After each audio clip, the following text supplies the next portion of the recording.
be interesting.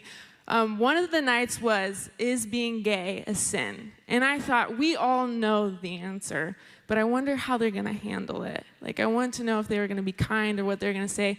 So I showed up, and I remember walking through the doors of the church, and my ears, like, turned red because I felt like everyone here knows that I'm gay, even though they didn't. I just had so much anxiety.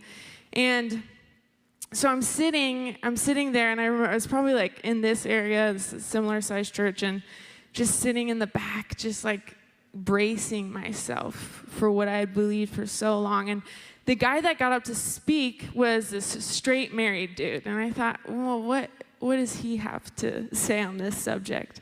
And he started talking about when he married his wife, he thought the minute that they got married, his attraction to every other woman in the world would just disappear. And he realized that wasn't true. He still had these temptations and these attractions to other women that weren't his wife. But he said he knew from growing up in church that when we look at this verse specifically, it's 1 Corinthians 10:13 is what he's teaching on. No temptation has overtaken you except what is common to mankind. And God is faithful. He will not let you be tempted beyond what you can bear. But when you are tempted, he will also provide a way out so that you can endure it. And he talked about how the Holy Spirit was with him. And so it wasn't like he had to give into his temptations or give into his attractions. He could be faithful to his wife because he had the Holy Spirit. And he said, it's so easy. We believe this for ourselves, but we don't believe this for people who are attracted to the same sex. And yet it's true for them as well. And so all of a sudden, I had a choice.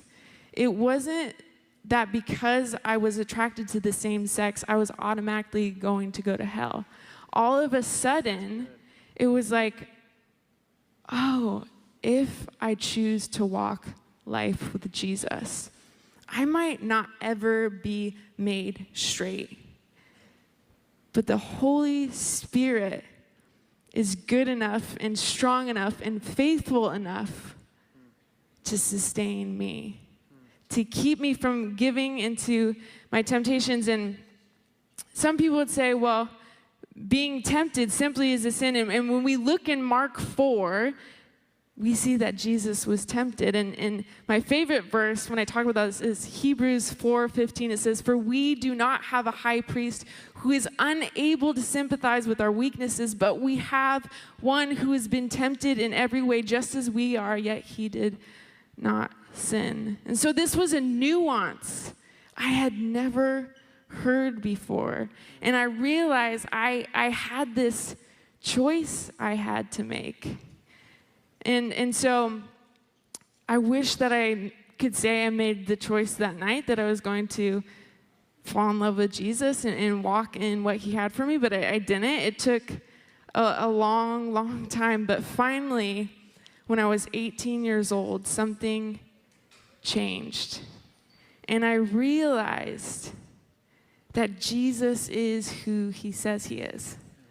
Like, I would look at the Bible, I'd read the Bible, and I'd say, I don't really think that God cares for me. I don't really think that he sees me. I don't really think that he's with me. And then when I was 18 years old, I looked back on my life, and I all of a sudden was able to realize that Jesus has been there every single step of the way, pursuing my heart. And all of a sudden, it was one of the easiest choices to say, maybe I'll never fall in love. Maybe I'll never get married. Maybe I'll never be made straight. But if my choice is Jesus, he's absolutely worth it. And so I have a lot of people who say to me, well, doesn't Jesus want you to be happy? Like, doesn't Jesus want you to live your life, live your truth, right? We hear that so often, live your truth. And I think, well, when I look at the Bible, in Luke, Jesus is having a conversation with his disciples. And it's a very difficult conversation. And I want you guys to hear this because I know that the world that you are all living in elevates sexuality to such a high place to the point where we say, like, that's almost our core identity, right? When people say, what are you? Usually, one of the first things you think of is your sexuality. And so for me to sit up here, I think some of you might be thinking, you don't know what it's like. And you're right, I don't know what it's like to be your age in this world right now, but I do know that Jesus had a conversation with his disciples that was very similar. And he said, whoever wants to be my disciples, if you want to follow me, you must deny yourself and take up your cross daily and follow me. And I love that he uses the picture of a cross. And I think as Christians, if you've grown up as a Christian, we get so used to that word, right? Christianese, we hear the cross, the cross, the cross.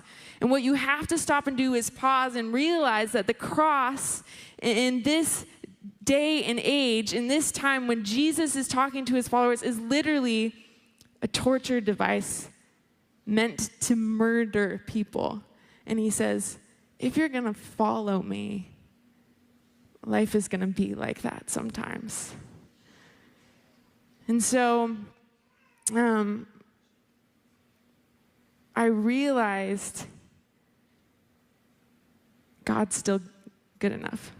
Right? There's no other choice. For me, there was no other choice. Yes, I would have to deny myself, and it's not just this area of sexuality in my life. There's so many other areas in our lives that we have to give over to Jesus.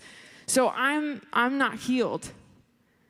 Okay? I'm not healed. I'm not sitting up here saying like I'm straight. I still wrestle with same-sex attraction. There are still really difficult seasons for me. God hasn't taken this struggle.